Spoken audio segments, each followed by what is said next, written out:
Hi, how's it going? This is Resident of Collinwood for YouTube. Resident underslash of underslash Collinwood for BitChute. I am here to continue my read along review of John Philip Betancourt's continuing blog series, The Return of Dark Shadows. I'm also going to give a character retrospective on Dr. Hoffman for this. So stay tuned, bear with me. Series 12, Chapter 7, Shattered Glas. We're already. Are these like flying by? Or is it me? I don't know. We're on chapter 7. It's a man on a mission to change the course of his and his family's history has come to a deadly impasse. He's killed two people in hopes that the future will be saved, but in doing so, has risked the whole reason of his return, and tragedy has branched out like a shatter to a window. On this night, he straddles the devastating idea that perhaps it was all for nothing. It's talking about Barnabas. Barnabas, fresh from his killing of a man in Arabella's hotel room, and Arabella herself attempted to calmly make his way up to the front door of Collinwood Manor. His eyes were glazed over with worry that he had made a huge mistake by removing Elizabeth's enemy. Was it for her? Question mark. Was it for the future? Question.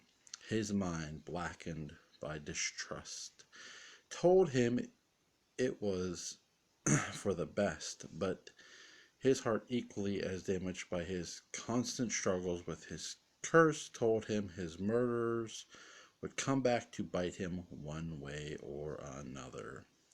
As he reached for the doorknob to enter the home, his cousin Carolyn rushed up in a clear panic after seeing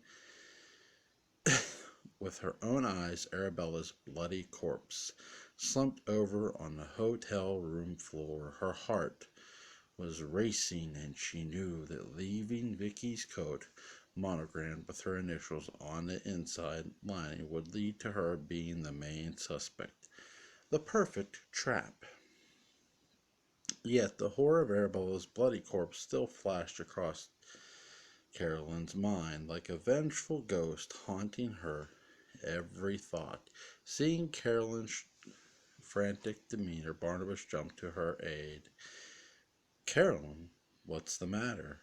You're sweating," Barnabas asked, noticing Carolyn out of breath, and her hair tattered from the windy outdoors.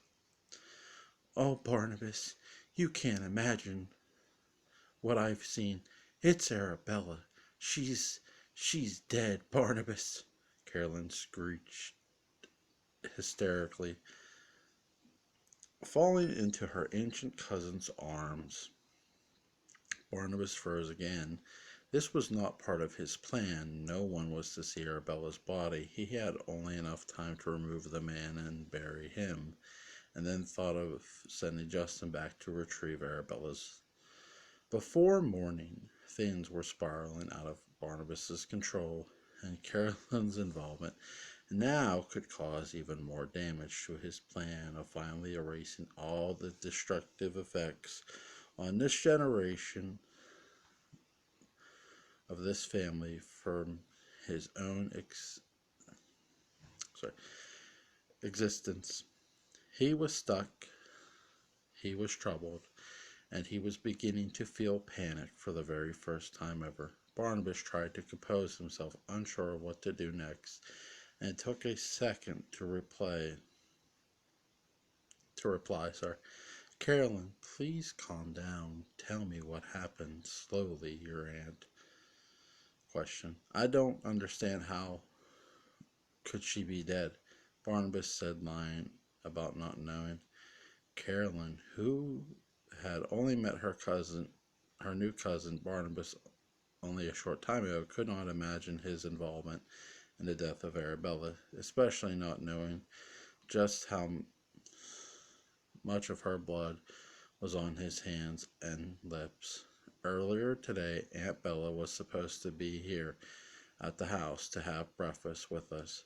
She didn't come. She never arrived. So I went out for the day. And when I finally got to the hotel, I found her. She was killed, Barnabas. Murdered. Carolyn said, screaming. I have to call the police, she added. You mean you haven't? Barnabas said in relief. I didn't know what to do. I panicked and came home first, Carolyn tearfully confessed, her mind still wary of her own plot pinning the murder on Vicky. Carolyn, Barnabas said calmly. I need you to calm down, he said as Carolyn began to lose control of herself. Carolyn's cry would soon arouse suspicion and alarm to those inside. Barnabas had to think quick. He reached for his young cousin by the shoulders and shook her until she looked at him confused but dead in his eyes. Dead in the eyes. What are you doing? She asked, unsure of why he was holding her so tightly. Barnabas lifted his hand in front of Carolyn's face, and in a quick motion he snapped his fingers in her eyes and spoke. Understand me once and for all. You did not see Arabella's daughter that way. You will tell everyone you did not see her dead. Carolyn, you must listen to me and listen to my voice.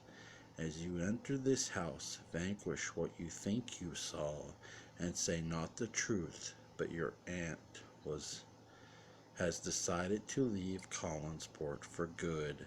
No one will hear from her again. Therefore, you must repeat what I have told you here.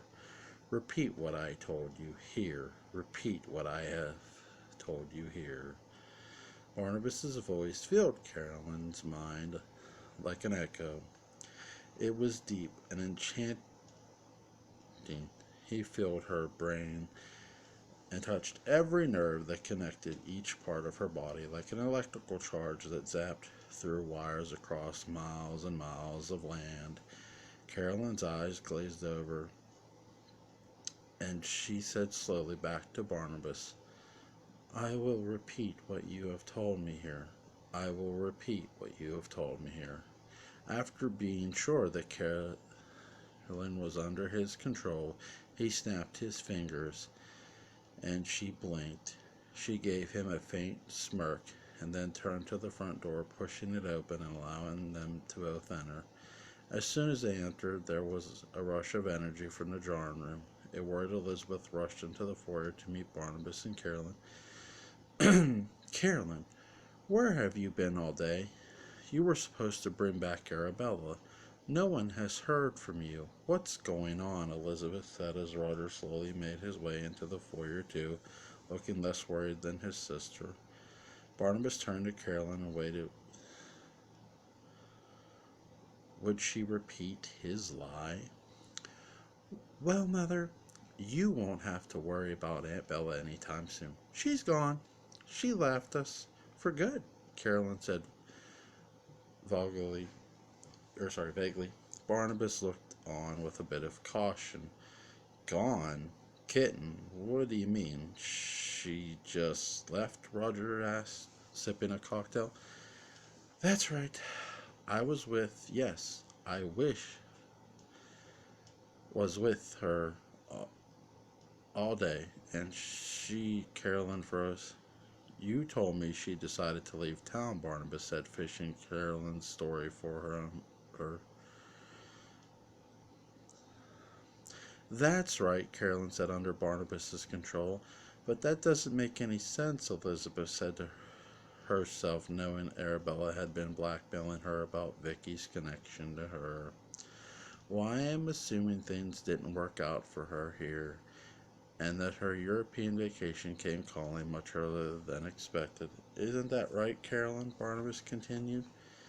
Carolyn looked confused. Her mind was fighting the power Barnabas had over her. She wanted to tell everyone that her aunt was dead, that she had been brutally murdered, that someone or something had taken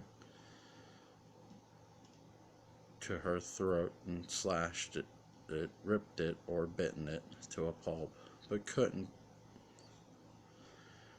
It couldn't come out. Nothing, none of the words she wanted to say came out. She just slightly grinned again and said, "Yes, her vacation came calling," Carolyn parroted in a monotone voice. "Carolyn, darling, are you all right? You seem different. What is it?" Elizabeth asked, grabbing Carolyn's hands in tears. In hers. "I'm fine, Mother. I just suddenly feel very tired. Perhaps it was being with Bella all day. Maybe I should go up to my room and lie down," Carolyn said, still feeling odd, but unable to break Barnabas's lock on her. "Yes, well, I guess I should be going up to my office too. There are a lot of things I need to sort out for you, Liz. Paperwork never seems to die down from the cannery. Can we meet up in an hour down here after I put them all in order?"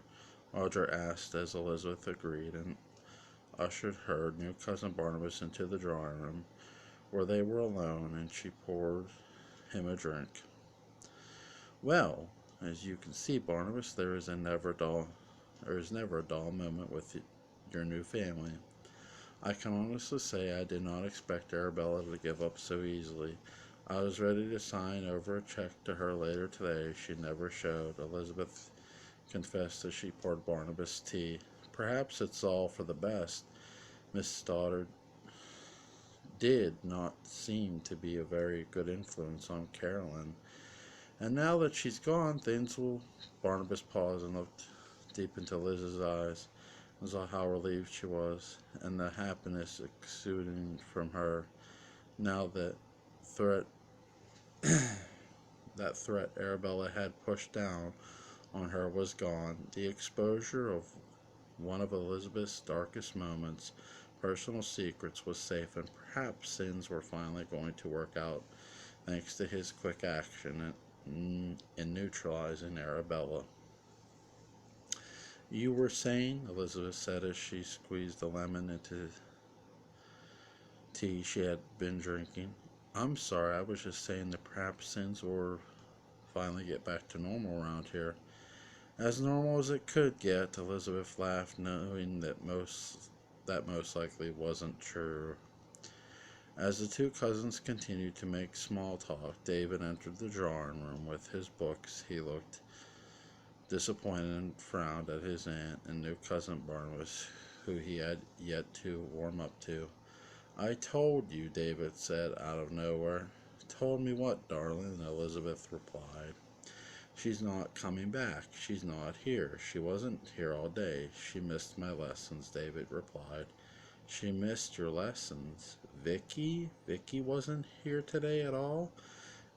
Elizabeth said, embarrassed that she hadn't even noticed. "Victoria is not here," Barnabas said, his voice sounding worried, knowing India was Victoria and that he needed her at Collinwood to begin the transfer once he saw things were finally safe for the family. Without India at the mansion, none of his plans could continue.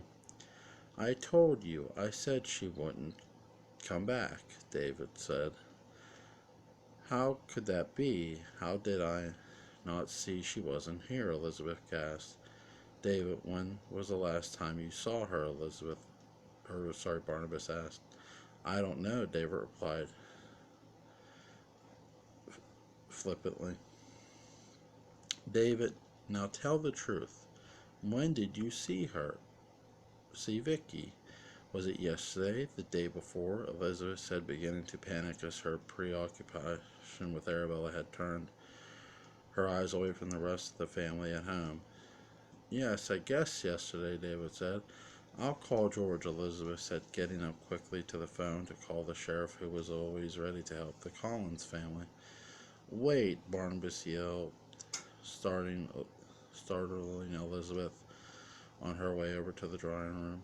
"What is it?" Elizabeth asked, quickly turning to her cousin. "I might know where she is. If you give me an hour, perhaps I can get a hold of her. I ran into her yesterday, and she did seem overwhelmed. I think I can find her," Barnabas said, hoping his hunch was right. Overwhelmed? Well, perhaps a bit homesick, but I wouldn't have guessed overwhelmed. Are you sure you can find her? Elizabeth asked. You won't, David quipped. David, Elizabeth shouted. Just give me a few hours, please, Cousin Elizabeth. Barnabas replied as he suddenly saw his plans again begin to crumble right in front of his eyes. Elizabeth smiled and sat down with David to go over his schoolwork in Vicky's stead as Barnabas scrambled up to the main staircase and rushed down to the hallway into Carolyn's room where she was lying down. He pushed open the door and startled her out of a light sleep. Her breathing began to shallow, her mind now clearing for Barnabas's control. Was able to see that something was very strange about her new cousin. What are you? Tell me what you are. I can feel something strange about you. Something isn't right about you, Barnabas Collins. Tell me what you are, she exclaimed, gripping the sheets on her bed so tight they began to cut off circulation from her fingers. What did you do to me? What did I say? Why did I say those things? They were not true, she added. Carolyn, listen to me. Barnabas began pushing aside her panic. No, I don't want to hear your voice again. Who are you? What are you? Carolyn said, tears streaming down her face. Listen to me, he yelled. Carolyn's whimpering suddenly subsided like a child being chastised by a parent. You need to go to the hotel under cover of darkness and remove Arabella's body. You must do this. I cannot. The family will be expecting me to locate Victoria. Do you understand? Carolyn listened to the words I came, saying, go to the inn, retrieve Arabella's body, bury her deep in the woods, and do not return home until her body is gone for good. Do you hear me? Barnabas said as his voice once again took control over Carolyn's mind. I hear you, she said softly under the vampire's control again, and as the remnants of her mascara tinted tears slowly dripped from her eyelid down to the blue satin bedspread, marking it like a period at the end of a sentence. Go now, Barnabas said softly as Carolyn got up slowly, paused, and looked back at Barnabas, once more unsure of what he was, and then went on her way. The clock was ticking. Barnabas Collins needed to find India before daylight. His whole plan was once again at stake. Carolyn made her way down the stairs, and minutes later, after taking a moment to compose himself in her room, so did Barnabas, but they were not truly alone. From an open crack in the second floor study, Roger watched them leave, seemingly together, suspiciously close on their whereabouts so late in the evening. Unknowingly, he lifted his eyebrow and turned back into the study, picked up his drink and guzzled it down. As the fireplace in the room warmed Roger, he looked at the painting above the hearth. It was of his father, Jamison Collins, the cold, distant father that he saw started this all. To Roger, he had no idea of the true dark secrets that lurked in this family tree, but his father, the man he looked up to and tried to live up to his whole life, was Roger's blame for all their misfortunes, vanishings, madness, death. Roger believed his father never loved him, but hated him. To Roger, Jamison was the end-all to be-all reason for all of his problems in life. Divorce, drinking, anxiety, stress, gambling. It was all his father's fault because of the lack of love. Again, so Roger thought, not knowing the supernatural and historical reason that contradicted his impressions of his father. Roger filled his glass again and looked over at the study desk filled with nicely organized files he was to bring down to Elizabeth to sign for the cannery. Roger sipped one sip of his refreshed cocktail and suddenly lashed out at the half glass as the painting of his father shattering the cup to smithereens. "Monster!" he yelled to Jamison's painting, clearly drunk and still mistakenly attaching his suspicions of whatever obvious dark deed Carolyn and Barnabas were cooking up to his father's face. To blame Jamison Collins was easy for Roger. He blamed him for all their troubles, and perhaps his father did deserve some blame. But for all the evil that lurked around the corner of every corridor of Collinwood, Jamison was truly innocent this time. Vicky/India confronts Julie.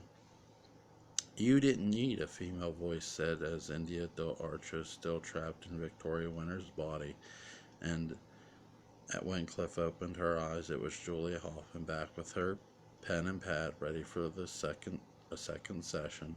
"I'm not hungry, and besides, you have my arms tied. How can I eat?" India said in Vicky's voice. "A nurse would have fed you," Julia said, taking her seat beside India. "Dr. Hoffman, we're wasting time. Keeping me here could put so many people in danger. All I want to do is get back to my time and get back to my family. Barnabas can help me, but he's so caught up in everything going on. I don't know if he's trustworthy, but perhaps you can make him see what he's doing is wrong and refocus him. That's why I came to you," India pleaded. "You speak of this Barnabas as though he is a real and as though what you've suffered at his hands is real. Do you know what a psychiatric break is, Miss Winters? It's when our mind is so overwhelmed with stress of our lives, so overwhelmed with we begin to see cracks in our reality, and things of our fantasy begin to spill in, blurring what is the real and what is not. It can be very stressful to the person suffering. I see you in distress. Now, I wouldn't say that you're in the worst shape that I've seen. In fact, if you were, I wouldn't be explaining any of this to you. I would just sedate you and work from scratch," Julie said, putting out a syringe from her coat pocket and placing it on a table attached to India's hospital bed that held her food and went across her abdomen. India's eyes followed Julia's hands as they laid the syringe down. "I don't know how else to make you believe me. I really don't," India said as tears began to fill her eyes. "I want you to give yourself a break, Miss Winters. Why don't you tell me more about this Barnabas and tell me what he is and what he is to you?" Julia asked.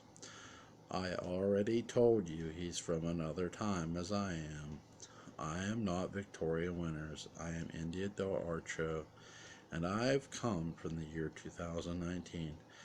Barnabas is a member of the Collins family, and he's come back to this time to right the wrongs of his life. He needed my help, but I don't know I can trust him." "You trust him, at least you do in my time," India said. "So you and I have met?" Julie asked, playing along. "Yes, briefly at Collinwood." "Collinwood? And why would I be at Collinwood in the year 2019? That would make me 90 years old," Julia replied. India just shook her head, knowing Julia would never believe her. Could never believe her. It was all too fanciful. The night was getting later, and I probably mispronounced that. The threat of never getting back to 2019 to her own world and time was becoming a reality. She now had to put all her faith in Barnabas doing the right thing, fixing what he needed to fix to secure a better future for the Collins family, and then setting her free. It was getting scary and was losing hope. Julia saw that India was not going to answer anymore. India was getting upset, hurt, frightening that this was how it was going to be forever. Julia, frustrated with her new patient and how she wasn't giving up more information, decided she'd untie her hands and at least allow her to eat, perhaps an olive branch to ease around the, the wrist would help.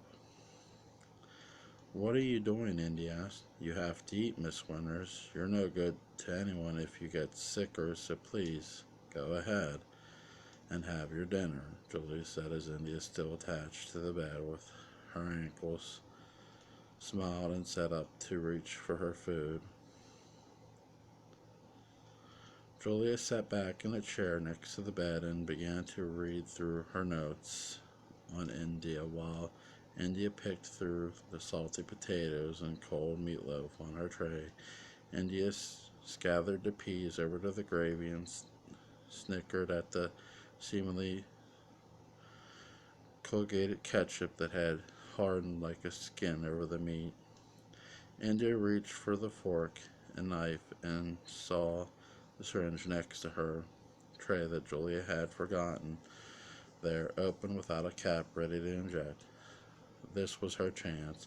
India grabbed the syringe in a split second with one hand and lunged at Julia's right leg and plunged it deep into the flesh, then released the medicine into Julia's body by pressing down on the needle's plunger. Julia screamed in pain as the needle carved its way down into her leg muscle.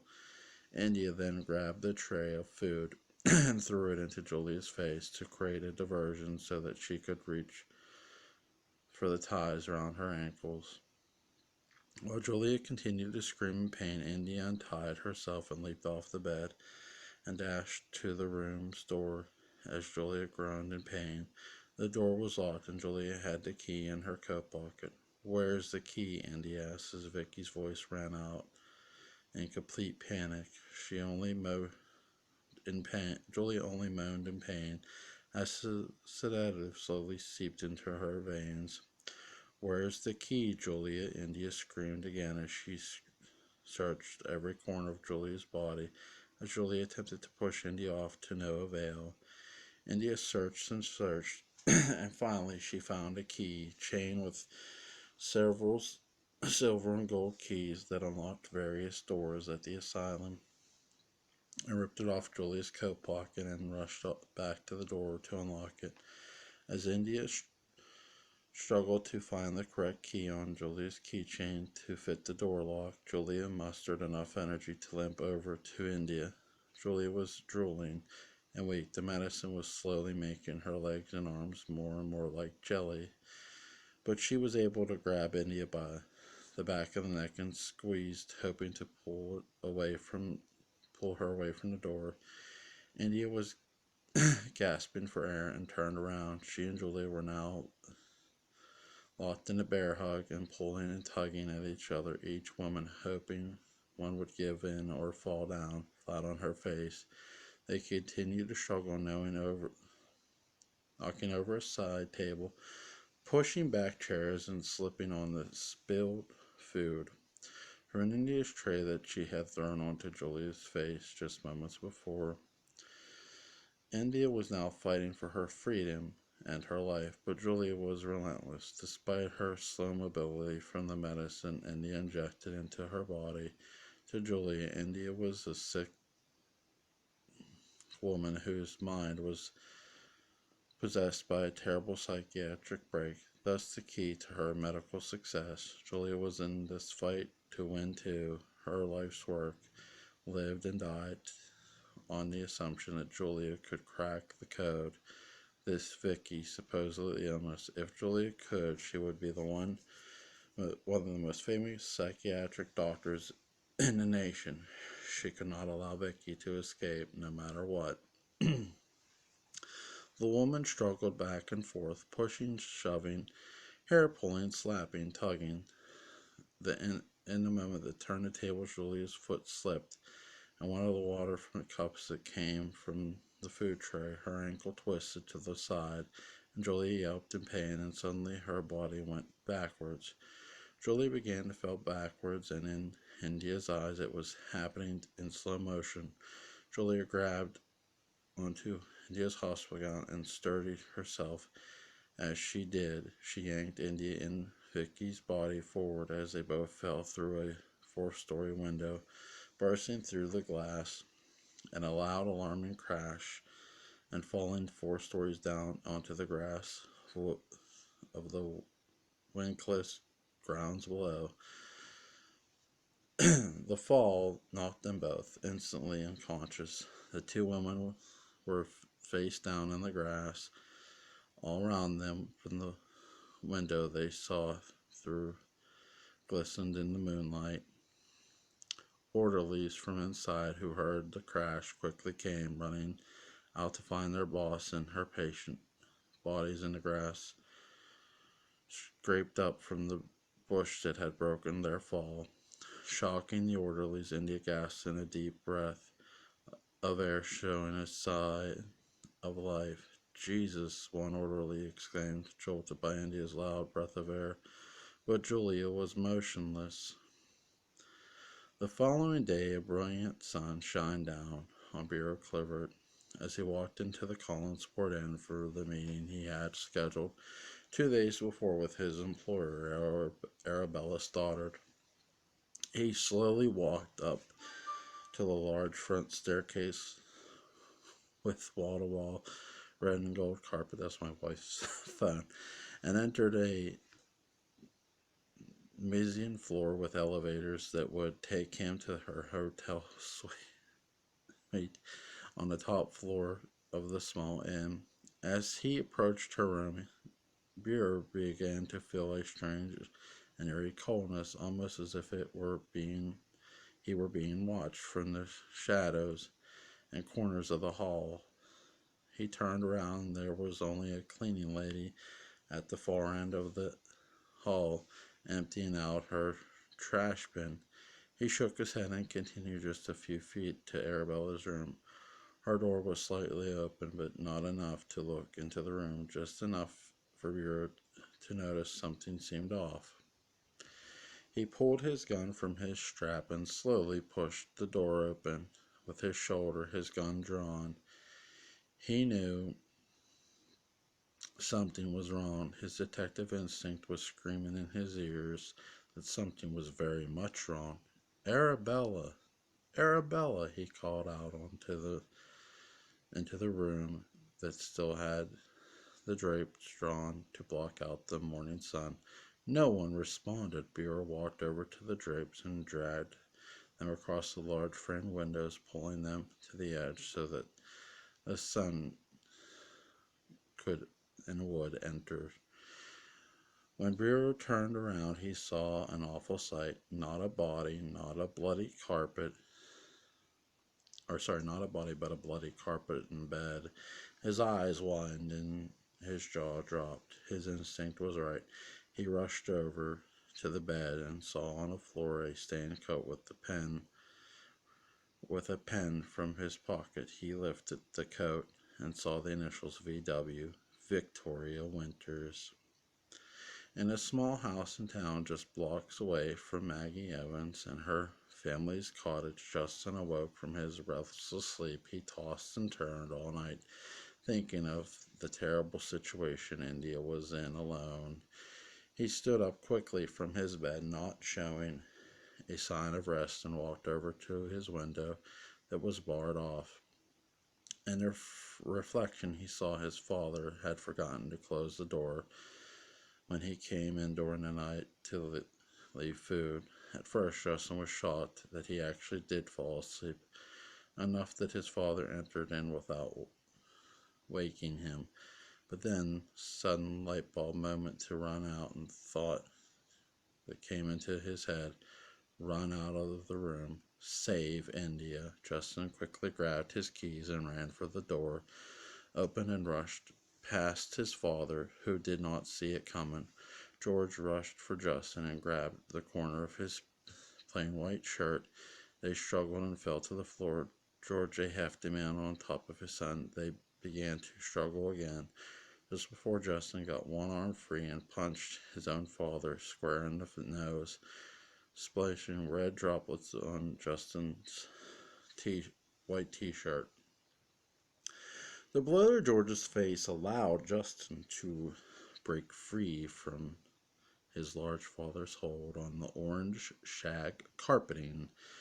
Justin jumped to his bare feet and looked back at his poor father, withering in pain from his bloody nose. There was no time to act for Justin.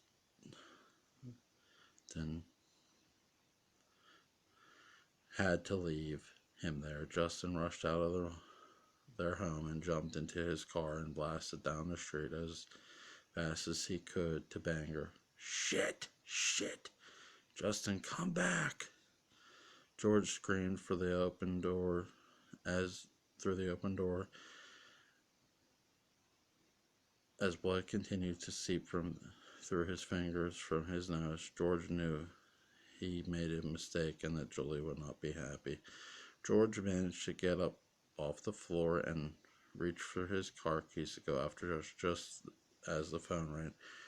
Sheriff Patterson, he answered, flustered and bloodied, with a slight slosh to his voice as the blood flowed over his lip. Sheriff, I'm Detective Clivert. I've been in town working on a case for a private party. Well, I was supposed to meet here at the Collinsport Inn. I think you should get over here right away, Bureau said Hope, holding up a coat Carolyn had planted. Is everything okay? George asked, strapping on his thick black police belt. Bureau didn't know how to answer. How could he fully explain what he saw in the room? Blood, lots of blood, no body, a strange coat that did not belong to the victim or supposed victim. Bureau only answered the way he knew, not in the slightest. It was true, nothing was okay, not with Barnabas or Justin or India, and certainly not with the dead Arabella, whose body was carefully and secretly moved in the early hours of the morning by her own niece Carolyn, who was under Barnabas's mind control. In the dark of night, Carolyn sneaked the bloodied body out through a side employee entrance at the inn and buried her deep in the woods where Barnabas told her to take Arabella near the man from Arabella's hotel room that Barnabas also killed. Arabella lied there, the dirt tossed over her face in large clumps from the cold, cold night. Carolyn stared down at her dead aunt with 2 gashes in her neck that took her life and turned to throw up onto a heap of dead leaves. Carolyn's stomach was in knots. She felt revolted with herself. Carolyn was now fully entangled in a web of her own making, but the spider keeping her trapped on the web's sticky threads was no longer Arabella and her lies. It was now Barnabas Collins and his quest for redemption, and the body count had only begun to rise. So that's the read along. Here's the review. Well, I'm gonna do the character retrospective. Sorry. Julia Hoffman, you gotta remember, in the original series and in this, she didn't meet Barnabas until almost a full year after his release. So, and Julia meets Barnabas after Dr. Woodard's suggestion for Julia to be the family historian. She suggests to Woodard to be the family historian. So it's really interesting that you have Julia, who doesn't know Barnabas Collins. When she hears the name, it sounds deja vu. It sounds familiar. but there's hearing a name and it sounding familiar and attaching a face to a name, right? I think that with Julia here, remember, Julia wanted to cure Barnabas, to get her name, to have this big scientific breakthrough. It would get her name in all the papers. This is sort of the same thing but opposite. Instead of vampire, you have, she wants to help this woman who she feels is having a complete psychotic break, or enough of a psychotic break that it's just and she feels she can turn her around, not knowing that India is in Vicky's body and telling her the truth. So is Julia a heel to me? No, Julia's being who she always has been. She wanted to be famous. You got to remember, when you don't, meeting someone and falling in love is way different than not meeting him. I think, I've always said when Julia met Barnabas, yeah, she wanted to help him. She wanted her name, but she fell in love with him. She was very attracted to him. And here, that meeting never happens, right? So, or it doesn't happen, seemingly. I'm not going to say it never happens because we don't know what's coming in the next few chapters. But I think that's my character retrospective of Julia. She is who she was when we first met her. She's somebody who wants to be her name in all the papers, and that makes a world of sense. I don't consider her a heel. She's trying to, find out what the hell is this woman's problem to her. So, and I don't blame her for that. Is she going about it a little? Hey, it's Julia Hoffman, right? Right? It's Julia Hoffman. Um, the scene setting of this is always good.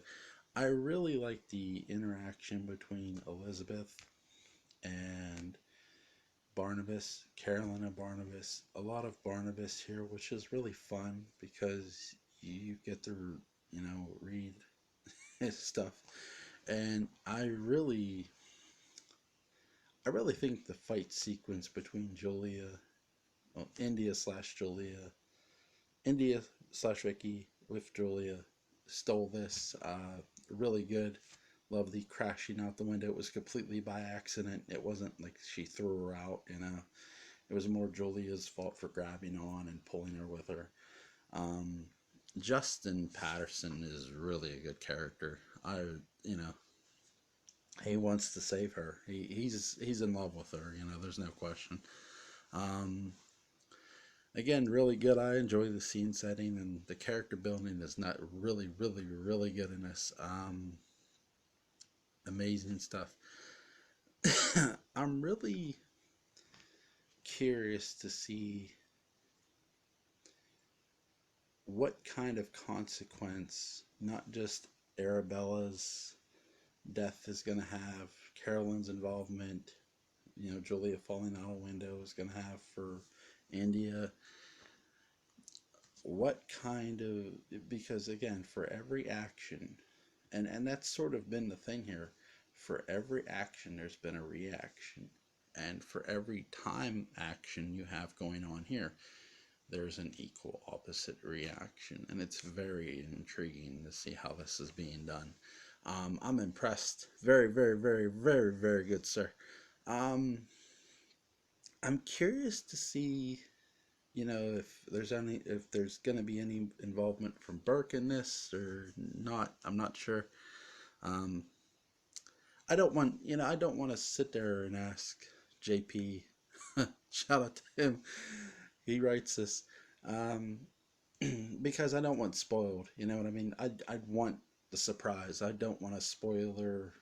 You know what I mean? I want to be able to read it and not be spoiled by what's coming. I'd rather read it and be surprised. Oh, holy shit, that just happened.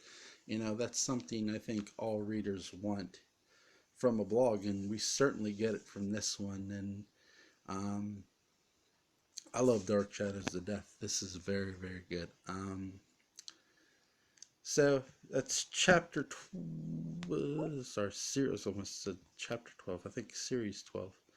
Series Series 12, Chapter 7. Link's going to be in the description box for YouTube. Link's going to be in the description box for BitChute. And I'll see you guys later tonight.